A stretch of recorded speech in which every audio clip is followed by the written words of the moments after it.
Uh, Hello everybody. I think I'm gonna go hit the TR train again. Now that I made it up to level 30. Um, so I'll just do the quick rundown on this new build with the new Epic Destiny system in place. It's, last Wednesday, DDO released the big makeover of Epic Destinies and everything. Um, So, what did I do? I did my last racial shifter life as a 12 wizard, 6 rogue, 2 fighter. Um, it's an assassin build. And, well, I had a lot of fun playing this on the way up. Uh, I started this as a dex based assassin. I'll open up the enhancement sheets and maybe I'll just go through this as quickly as possible as I can. And then go talk about those destinies and other cool stuff that's happening in DDO. I mean, the jury's still out on the new thing that they did, but uh, it's it's actually kind of cool. Um, I wanted to mention some things that have changed a little bit. Um, this 12 racial action points I spent on the shifter, and I have the shifter form up, um, the Wild Hunt shifter, which is adding bonuses to my wisdom and dexterity. It's a rage bonus if I want to use it, but I really haven't even been using it that much. Um, I am undead. It's 21 points spent in the Pale Master tree here. The two bottom tier things that I took were Inflict Weariness for an extra negative level on a Vorpal Strike, and Haunting in the Dark, which is another 2 to my Assassinate DCs, and 1 more Sneak Attack dice while in any shroud. I'm in a Wraith form. Um, Wraith form is giving you dexterity and intelligence bonuses, and 10% incorporeality, and 1 sneak attack dice on its own. If you are sneaky, I'll explain some tactics in a minute, I guess. The Eldritch Knight tree, I only took 11 points out of here to get the improved shield, and only the third bottom tier is filled out for quick draw, and a minus 15% arcane spell failure. Um, as well, I mean, the double strike and everything else is nice. That's, it's cool, but 41 points in the Assassin Rogue. Down at the bottom with the knife in the darkness,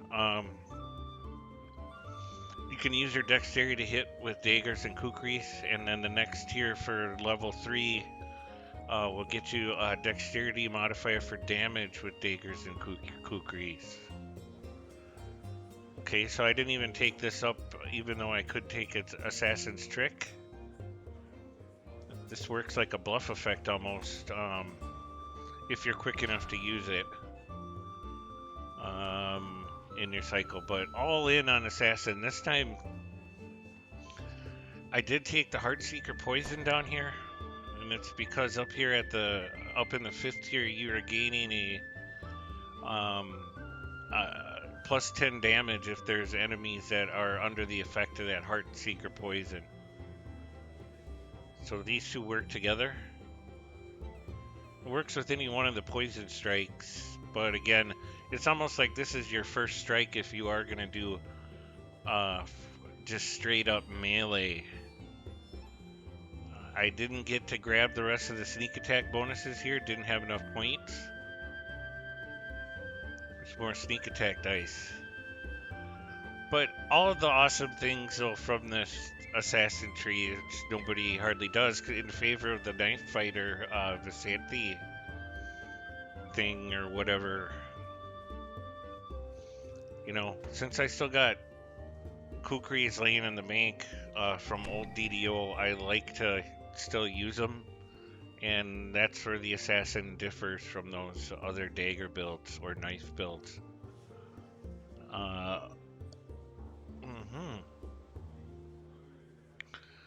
So, obviously, up on the top tier here, assassinate is one of my main things.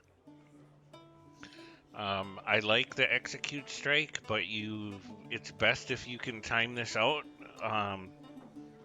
and keep track of the mob that you're attacking down in your window here.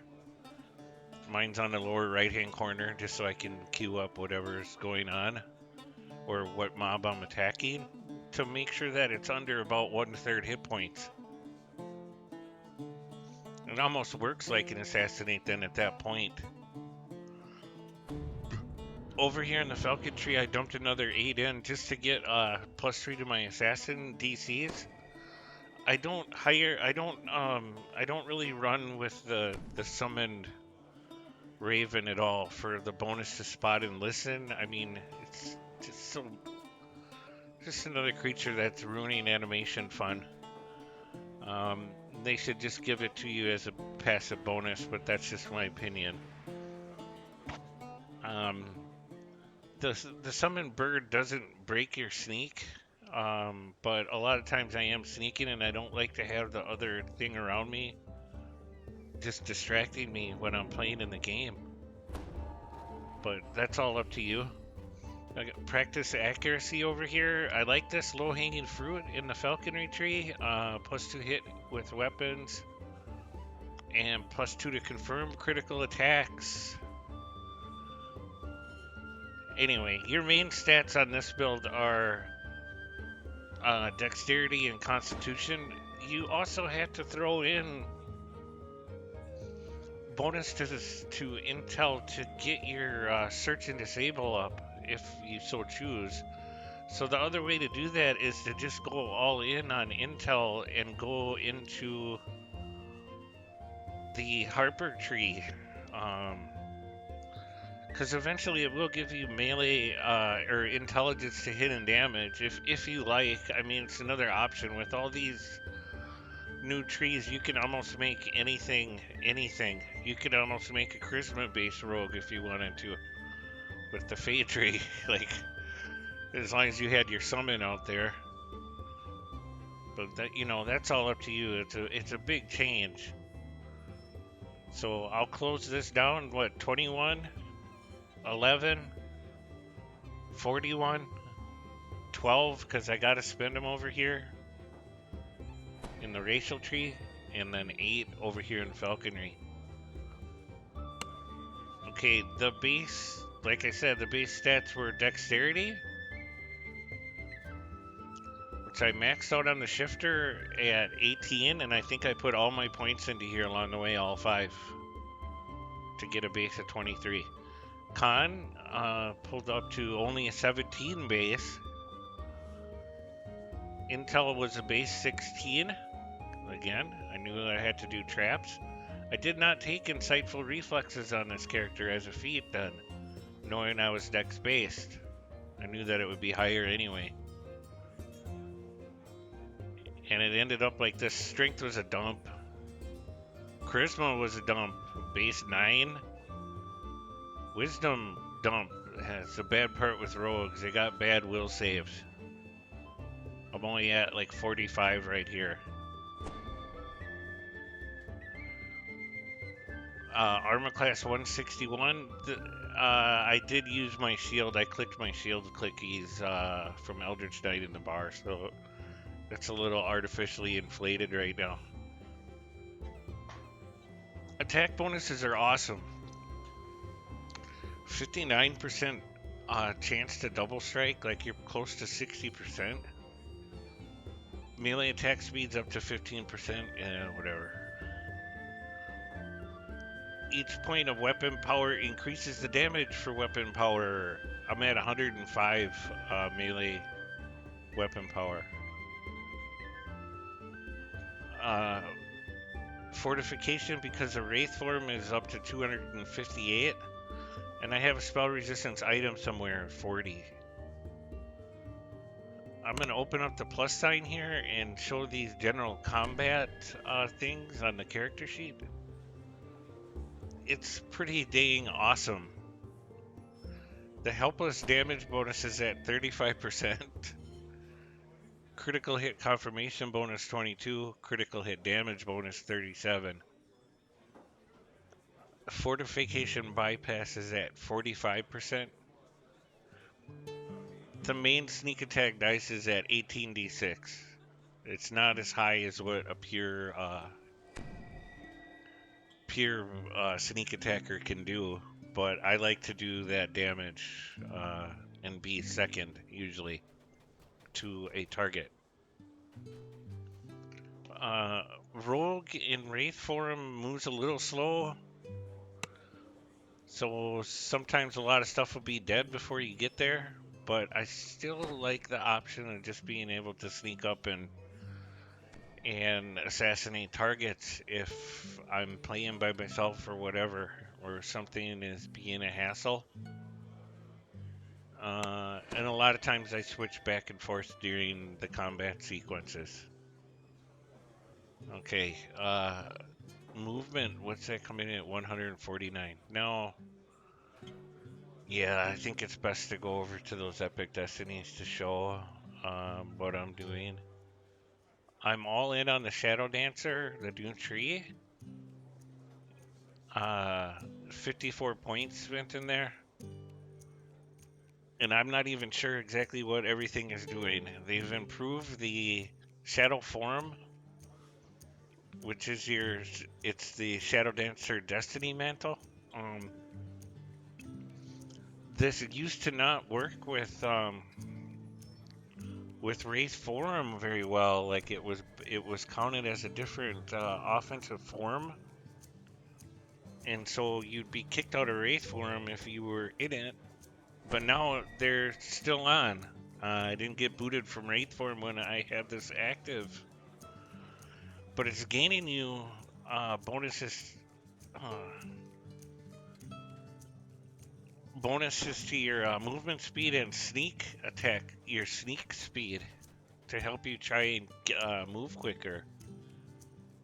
You know, like I might even go over and play some in Lich form, just because you're not in corporal at that point, and then you'll really see the bonus while sneaking super quick. And I don't need the ghost touch because I already get that from Wraith form or from Eldritch Knight or something out of this shadow form on this tier. But whatever, it is what it is. I can see where you might want to go in here on a different type of character, even a sneaky monk or something might want to use this. It's kind of universal, everything now.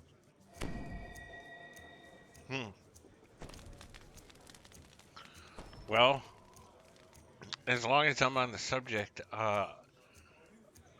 some of the things are way different, and I haven't even experimented with them. The Shadow Expulsion on Tier 5, the Stealth Action, Illusionary Panic, if they fail, a Fortitude save DC 20 plus your highest score mod, plus Assassinate bonuses. It brings their armor class down to 0 and gives them a stack of uh, vulnerability. Okay, but just by hitting this in stealth, first in your combat sequence is lowering their AC to nothing if you make that save. So I've got to experiment with this, but that means that they're vulnerable then to critical hits anyway. Extremely vulnerable. It's something to think about. Just a taste. I mean, obviously, this raises your critical multiplier with finessable melee weapons, which I am. I have weapon finesse feat for Kukri. It counts as a light weapon. The greater shadow form gives me bonuses to hide and move silently. So, I mean, it's a must-have if you, as long as you're in the form. Then for my build, but then it's also tacking on force and universal spell power, which works in conjunction with the Eldritch Strike um, blast that I have. If I want to just do straight up melee, the Shadow Mastery is an epic moment, which I haven't even hit it yet. I gained 3d6 sneak attack dice and incorporeality and whatever, something, a bunch of stuff. When non-boss enemies miss me, they're slain by fear, like a PK. I mean, this is just craziness. There's a lot to work through. I mean, in 1 week, or less than a week, I've got to experiment with all this stuff. Pierce the Gloom helps out your sneak attacks. It gives you immunity to some things like blindness, quell, and silence for spellcasting. Boy, it's a lot to work through. Some of this also dumped points into Legendary Dreadnought, which all of these main mantles and attacks that are in here are building up throughout until you get up to the 5th tier in them. If you are doing melee, like, so would I just pull a couple of extra hit points out of here and something to tactics DCs? I'm not a big tripper on this build, and I don't even have action boosts even running right now, like double strike action boosts or whatever from the assassin tree. And the next thing I did after I got all this stuff figured out over here was I was looking into the next build for casters.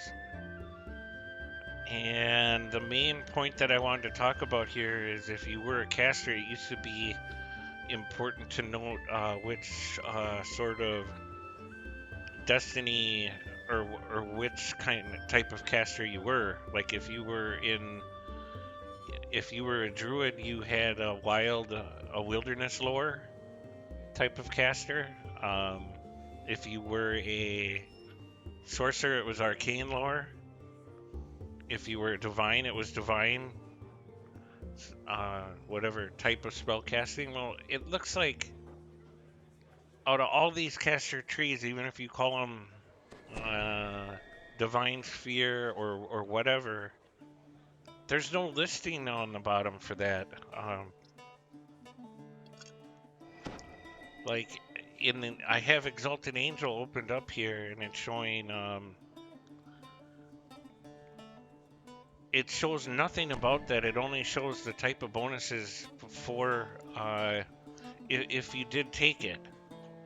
Although the Astral Touch down here at the bottom is giving you max spell points, and it's giving you bonuses to certain types of spell power, and a universal spell power bonus.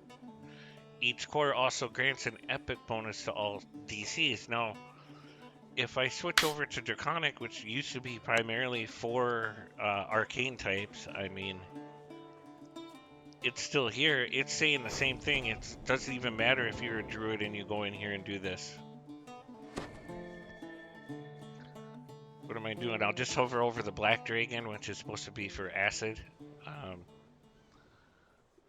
It's giving you an epic bonus to the spell DCs, the 50 spell points, 5 spell power associated with that chosen elemental dragon type. So, if you were a druid, Fine, make it electrical druid and then go in here and take the electrical dragon and have at it. It's almost like there's no requirement anymore on those types of lore. It's interesting to note. Craziness. I like how varied, again, I like how the possibilities are here. And then there's two new dragon types. There's one for poison and one for negative in here. But the new Epic Destiny Sphere, Magus, the maggot of the apocalypse, of the eclipse, um, was kind of going for cold and negative in force, or something else I saw. It's the Light Moonlight show. Cold damage. So, yeah, even that, even doing cold, like as a druid or as a warlock, cold spect, pulls bonuses from two trees, technically. Um, it's really something to think about when you do your next caster build. I'm fortunate that I have one tiefling life to do yet, which I might do next. And I actually might make a tiefling warlock negative. I don't know.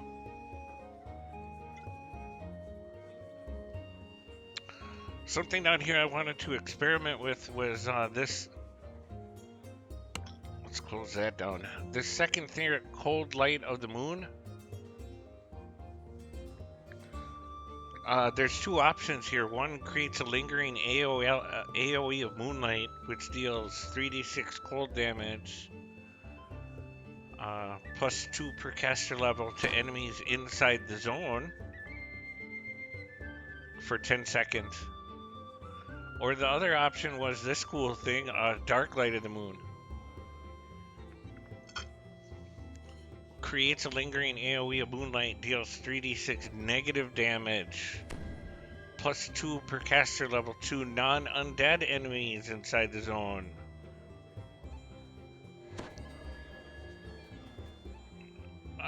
So it says specifically they're only enemies, but I was curious if that was going to work on all your undead buddies.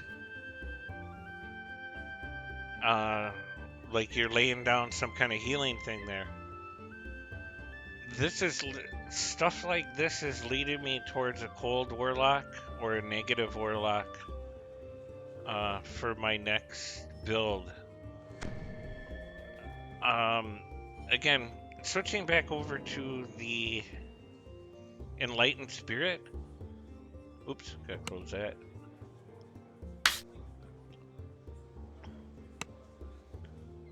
Exalted angel, sorry. Their bonuses are showing up for positive fire and light spell power. And like I said, the good thing about warlocks is they have the option of switching their force damage type over to light to change the type. So there's something in here with light and warlock and fire to help things out if you wanted to go another alternate route, or if you were going to do a light-based build. Very interesting. It's just same thing. A lot of the clickies in for melees, or some of the options for melees are offering options for any range tune for ranged, the same ranged effects that come in there. It's just bizarreness. Even Shadow Dancer has bonuses for spell school specialization, which I didn't take on this character because I don't really care about DCs too much. But I'm just like, I almost like they're trying to turn every character into a universal soldier. going against my toon planning of being just a caster or being a DPS caster or a healer or whatever. Things are getting bizarre. Anyway, I think that just about does it for the rundown. That's the best I can do before I TR here and learn some more in the next couple weeks. But lots of opportunities there. I ended up wearing 3 sets, and these are minor VOD sets. The Mantle of Sulamares is my bracers and my trinket on this one. I don't even have the EXP all done on it either. Mind and Matter is also from V to VOD. It's a tumbleweed. And the legendary ring of Thelis. And then another set that I am using is the Researcher's Leathers. This is Profane Experiment. It's giving me 3 extra sneak attack dice.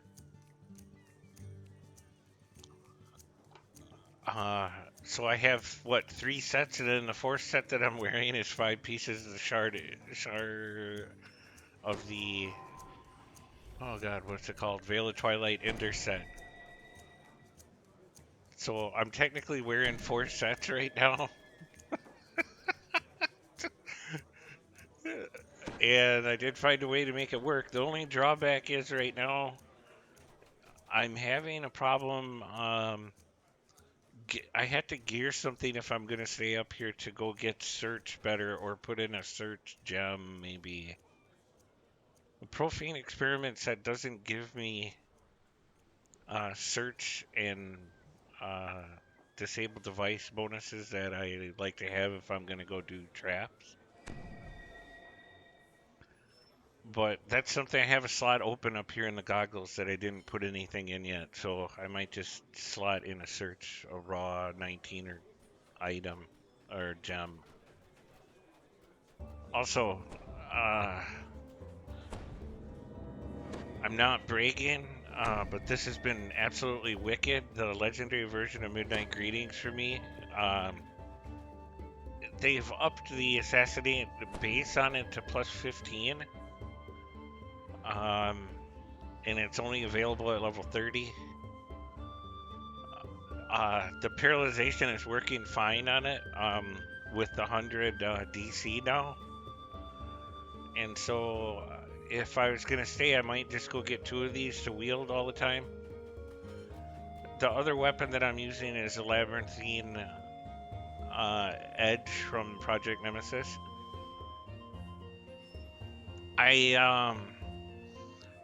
I didn't upgrade this yet because I don't have enough parts from Shard.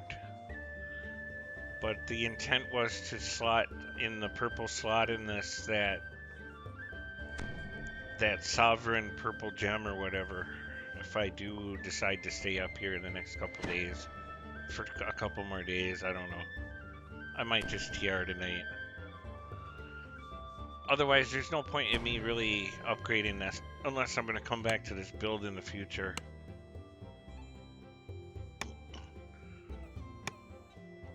It's pretty awesome. Anyway, I'll step out here and just show some tactics. If you are playing, if you decide to do something like this.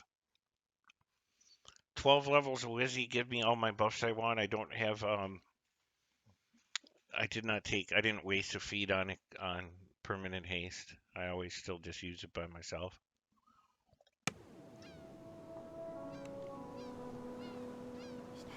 There's a DH, Blur, Trucian. Both of the clickies, shield and improved shield. Jump. And everything boosts up, I guess. Might boost up a little bit what happens. Fort goes to 60, Reflex 84, Will 45. So maybe I already have something covering that. I don't even know.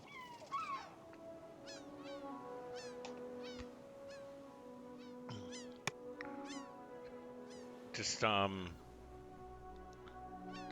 just go sneak up on something and kill it. The normal DC is coming in at 87. If I go into sneak mode for 5 seconds, which I am now, it will boost up.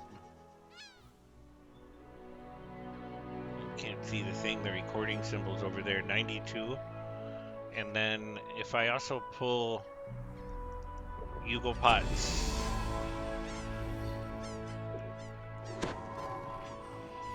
see if we get that 93. Yeah, 93. Not even up over 100 on it. And here's some trolls here. And sometimes they don't become active even if I assassinate them, and I had to be showing. I got the one, and then I'm also using the strike. The shadow strike melee has a higher DC of 97. I'll do it here. It didn't work. Dark imbuement. I'll drop out a sneak to try, see if he wakes up.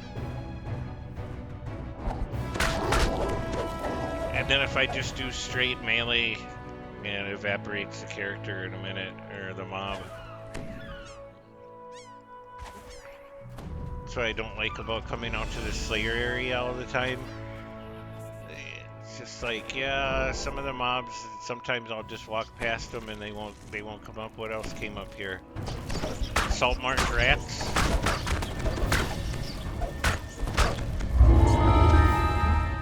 I doubt I'm gonna get hit by any of this stuff out here at all. Some wargs. And I'll try to hit him with that Heartseeker poison first when he jumps over. And then I'll just execute him. Look, it's like they're stuck. Heartseeker poison. And then the new strike. What was this thing? From the shadows. Now, let's just do normal attacks on that guy.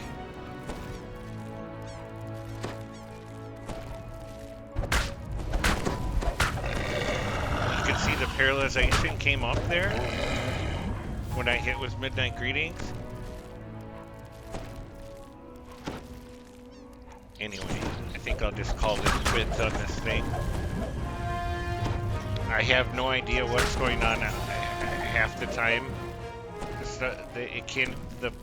The mobs don't have enough hit points to register all of the damage you're doing. It's like when they're dead, it cuts off. So thank you for the tour here, and good luck playing DDO. There's a whole world of new possibilities available right now, in my opinion. Thank you.